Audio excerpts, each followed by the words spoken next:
Sometimes you have to learn outside of the classroom, and this can apply to both people who have graduated from college and also people who are in college still and have to study outside of their actual class in order to make sure that they understand all of the necessary components to do well in the class. But it's really hard because if you grow up with the classroom structure and you're accustomed to having people there guiding you along through each step of the learning process, when you go to teach yourself something, it kind of seems impossible in a way. But it's really not impossible, and it's actually so much fun. It can be a lot of fun. There are going to be 4 different categories that I want to go over. They're basically just the 4 elements that kind of constitute the process of successful self-studying, and you're going to need to look at each of them if you're going to make a plan for yourself on what you want to learn.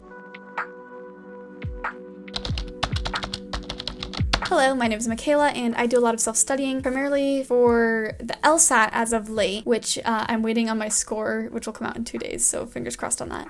I didn't have a tutor or anything, so that was all kind of self-taught study scheduling. And then I also do violin, and I had a teacher in the past, but I haven't had a teacher for a few years now, so kind of in a way that's self-studying, I guess. And then I'm also prepping for a course that I'm going to be taking this autumn, and it requires both basic stats and Python programming, and I have really no experience whatsoever in those 2 areas. How do I kind of go about doing these? Strangely enough, they all kind of require the same 4 elements, which I'm going to jump into now. So the very first one is planning, and I don't think this is something that you can really just jump into without an outline. So what I would recommend first is setting up, what do you even need to learn? What do you need to teach yourself? What do you want to get better at? In my case, for my class, I want to understand the basic principles of Python programming, and I want to review the statistics that I learned when I took IB mathematics back in my last 2 years of high school. So the plan is to just have a good foundation in that, and of course having a good foundation is very vague in itself, but for now you just want to know what is it you're going to be studying. That is actually what comes next, is you want to make a checklist for everything you need to succeed. So for me, when I made my checklist for programming, I went onto the syllabus for the class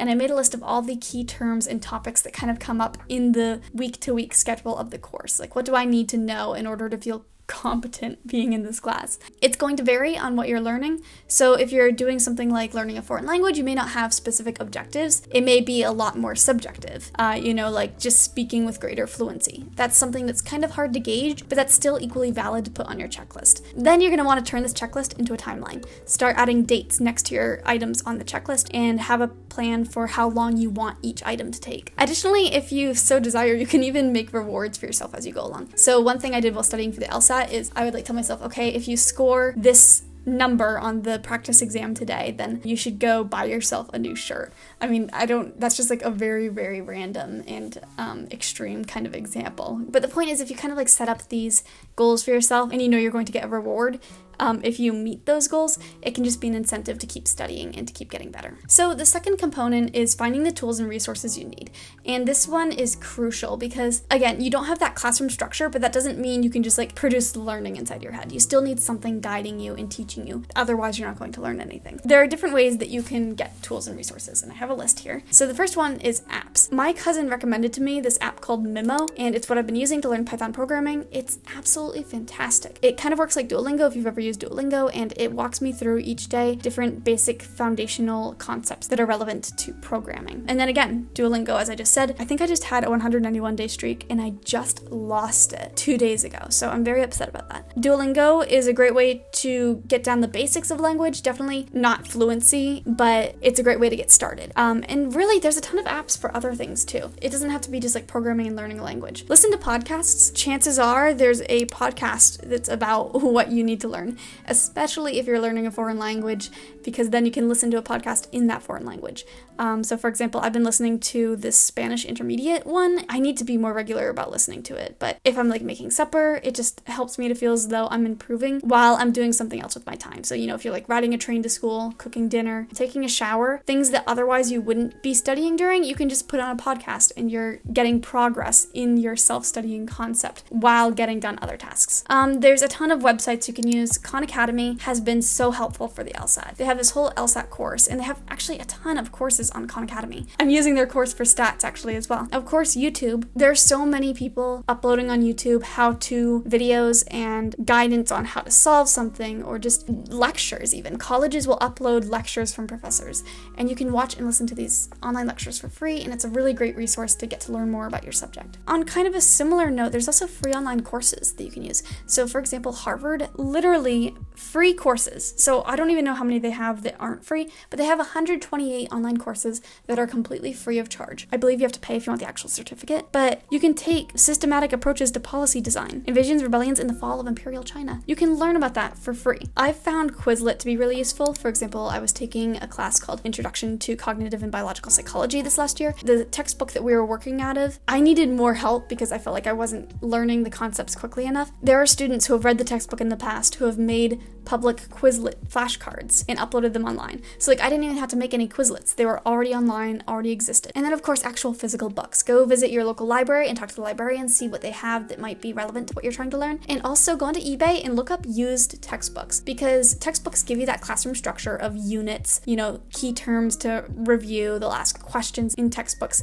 It's that kind of standard format of education that you're probably more accustomed to. If you look up used textbooks on eBay or a similar website to eBay, they're going to be for much more fair prices, and that can be really useful as you go along. So now, study methods. How do you actually go about using these tools and resources, reviewing what you already know in order to get better at your material? This is kind of all about review, honestly. Review is so critical to learning, because if you read through your Coursera course or whatever, you go through your Quizlet flashcards once, you're not going to retain the material, especially 1 month from that point. You're not going to remember any of it. So review is the very first thing you need to be thinking about when making your study plan for yourself. You can do a handwritten study guide, just take notes and go along, make a huge big study guide as you go along. You can also make homemade flashcards. If you don't like the digital format of Quizlet, make your own handwritten ones. You can make daily review cards of things you want to go over every time you learn something new. So learn something new, review the foundations. Learn something new, review the foundations of something else, just to kind of keep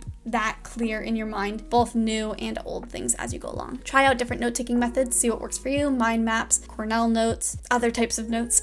And then also you want to test yourself. So make sure that you are finding online quizzes or even making your own tests, because you want to gauge and see how well you're actually retaining the material. And then also shake up what you do each day. So for example, for me, when I was studying the LSAT, I would take a practice test one day. The next day I would do a review of that practice test. The day after that, I would just do some basic drilling, and then I would kind of start over. The next day, I would do a new practice test. So it was a 3-day schedule I kind of kept at, and I think that helped me from getting burnt out. If you keep doing the same exact method of studying every single day, you're probably going to get sick of it, and you will probably lose steam as you go on. And then the final component is accountability, because if you can't hold yourself accountable, you're probably not going to stick to it. There's no teacher grading you on this. There's no incentive to keep going, aside from that own internal voice telling you you should persevere at this. So the first thing I'd recommend is having some sort of buddy to keep you accountable. If you can find a friend who's also learning the same thing, for example, my friend and I was doing my Duolingo streak, she was doing her Duolingo streak, and we were actually marking it on a Google Doc, and we called it language buddies or something. You can also find online friends, forums and everything. They don't have to be people that you know in real life. They can be equally meaningful even if you've never met them before. You can also keep a progress journal, so kind of a bullet journal or just more standard structured written journal, documenting what you've learned each day and what you plan on learning the next day. And once you kind of get into that daily habit, you're not going to want to stop. Also, use Study With Me. There's so many videos of people just studying for hours on YouTube, and you can just prop up your laptop, leave that there, and it's kind of an ambiance at the same time. I love doing that because it makes me feel like I'm not alone while I'm studying, and it gives me that motivation, okay, there's someone next to me who's also studying, they're not stopping, I'll keep going as well. But of course, give yourself healthy breaks, because that's equally important too, to keeping up that motivation, making sure that your mind is well rested. And then finally, you want to make this ritualistic in a way. You want to make it a habit to be studying what you're studying, or a routine. And this doesn't mean you have to say to yourself, okay, 6:30 p.m., I've got to get started on studying. It doesn't mean you have to do it at the same time every single day. It more so just means sticking to habits that will allow you to keep up with your studying. So whether that means having a certain workspace that allows you to get into that habit of self-studying, or maybe after every session you always take your shower after that, just kind of getting into a routine where it feels normal day to day for you to be doing this self-studying. That's what's going to make you keep doing it, because it'll eventually seem as natural as making your bed or brushing your teeth. Honestly, self-studying is so important, because if you want to do well in school, or if you want to learn beyond school, especially if you've graduated, this is what you've got to do. It's literally the only option in some cases. So I think it's so important that we learn how to properly self-study, and I know I could get a lot better at it. I hope that this is helpful. I hope that you have progress with whatever you're trying to self-study, but thank you so much for watching, and I hope you have a wonderful day.